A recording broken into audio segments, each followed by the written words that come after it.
I'm going to show you how to do a neon effect with this image. As I always do, I always start a project by duplicating the original image. So I'm going to do Command J. So Command J. Now what I'm going to do is I'm going to make a shape. You can make a shape by using one of the shapes here, but I'm actually just going to draw one because I want it to be more specific to what I'm seeing here. So when I am looking at this image, I see that the direction in which she's looking at is over to the right. So I'm just going to draw a shape that kind of follows that sight line. So you really want to make sure you have a small brush. So I don't know, something around here, maybe a little bigger like that, is where I'm going to start here. And you can see that when I did this, I have the hardness on all the way off. Okay, so I'm at 30 pixels, and then I'm just now going to draw. And when I start to draw, I'm going to click down the shift key and then click. And then I'm going to click again, and it will follow the path as long as I hold down that shift key. And then I will draw another one and another one until I have it grouped. What I just noticed is that I did this on the image and not on a new layer. So I'm going to do Command Z to or remove this. And now I'm going to create a new layer. And let's do this again. So I'm going to click. Again, you can click and then you can hold down the shift key. But if you don't have the shift key, it will not make that line for you. All right. So now that I have this shape, if I want to make any adjustments, I just go to Command T. And then I'm going to rotate this maybe a little bit like this. I can also, if you hold down the individual points here, see I can move things around if I would like. I'm going to hold down the Command key and maybe make it more like this. Okay. So then once you're happy with that, you can just press return or you can hit the check mark. All right. So now with this layer, I'm going to double click it in order to get the layer styles menu to come up. And the first thing I want to do is I want to add a color to it. So I'm going to do color overlay. So I can click on the check mark here, but it requires that I click on the actual color overlay in order to get the dialog box to come up. So I have already kind of selected this orange. I just thought this would be an interesting color. Orange is yellow because I have blue in the picture, and I thought a nice complementary color might work really well. So I have my orange color here. The next thing that I want to do is I want to do an interglow. So I'm going to hit interglow here. And when I do the inner glow, I want to make sure, so I'm going to change the blending mode to this linear dodge add. And I want to make sure that I select the color, and I'm going to color it, just make sure that I have white. Then I'm going to scroll down here. I want to make sure that under the elements, the technique is softer, sorry. And then source is center, and then I'm going to put the choke at 0. Now under the size, I will kind of slide this back and forth. Ultimately, we really just want it to have like a white inner glow so that it's not super orange, right? So that it has that glow that we're looking for. So I don't know, maybe about 6 pixels here. And then I'm also going to make sure I change the contour. So by default, it probably has this one, but we need this curved one here in order to get the contrast that we're looking for. All right, so now what I want to do is I want to do an outer glow. So I'm going to select the outer glow, and then I'm going to click on outer glow so this dialog box comes up. I'm going to do the same thing again here, but I want to make sure that I have 100%. My blend mode is at linear dodge add.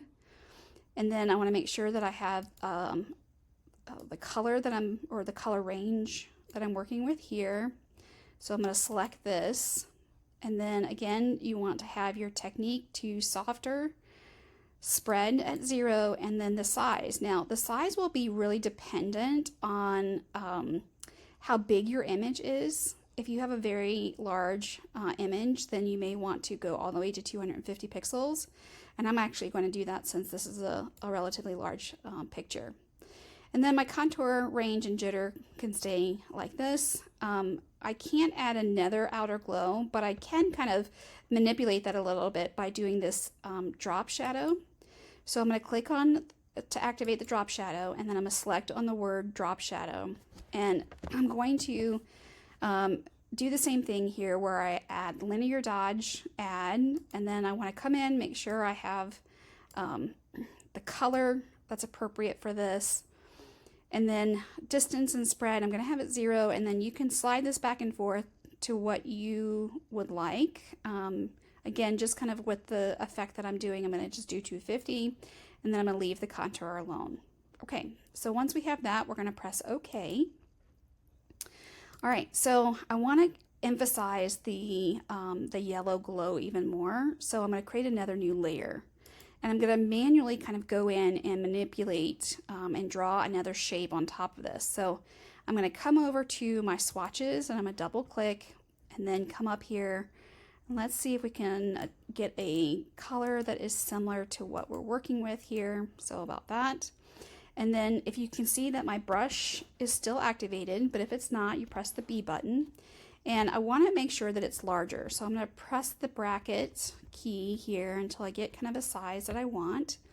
And I'm actually going to now retrace this. So I'm going to click here and then click and click and click. All right, so once I have this here, I'm going to now go and change the blend mode. And I'm going to look at soft light. I can also look at screen. Screen might be appropriate. It's probably what you would like, how much glow you want. I guess I'll go ahead and just do the screen. And then with the screen, I'm going to change the fill, and I'm going to reduce the fill down, I don't know, maybe about 50% or so. I think that will work okay. All right. And now that I have that, I need to make sure that this shape, I want her to be in between this shape here. So the next thing I'm going to do is I'm going to, before I even kind of select her, I'm going to take this layer 3 and this layer 2, and I'm hold down the shift key so I can select both of them. And then I'm going to do Command G, and that's going to group them together. Now under layer 1, I'm going to select layer 1, and I'm going to go up to select, and I'm going to do select subject. And then once the subject has been selected, let's give it a moment to process. Okay, now that I have the subject selected, I'm going to click on group 1, and I'm going to hold down the option key, and I'm going to hit to make a mask. And when I make a mask, you see that I've just pushed that neon glow to the back.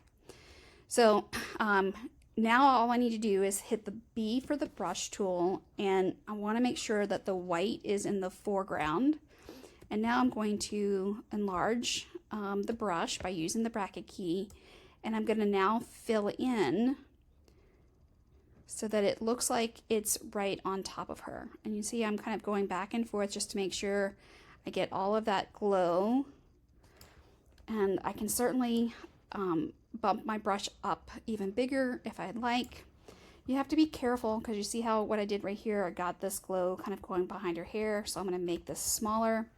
And now I'm going to hit the X key in order to make sure that I delete that so it does not look like, let's see, I want to be careful here so that it doesn't look, all right, so I have it 0. I'm going to come back here. I'm going to need to make it a bit bigger and just be careful about how close I get to that so that I don't lose the softness, the fuzzy that I'm getting right here. Okay, and then there's one more thing that I'm going to do is that I want all the highlights in here to have this glow of this orangey yellow. So what I'm going to do now is I'm going to create an adjustment layer here, and I'm going to go to hue and saturation. And once I get to hue and saturation, I'm going to click on colorize, and I'm going to move the saturation all the way to 100%. And then I'm going to adjust this to the color that I just have been working with. So somewhere around this orange yellow here, and you can see that I have huge glow. All right, I'm going to go back to layers here, and then what I'm going to do is while I'm hovering over the icon here for this adjustment layer, I'm going to double click, but I need to hold down the Option key. So I'm going to double click like this so that this comes up. And then the blending options panel will come up.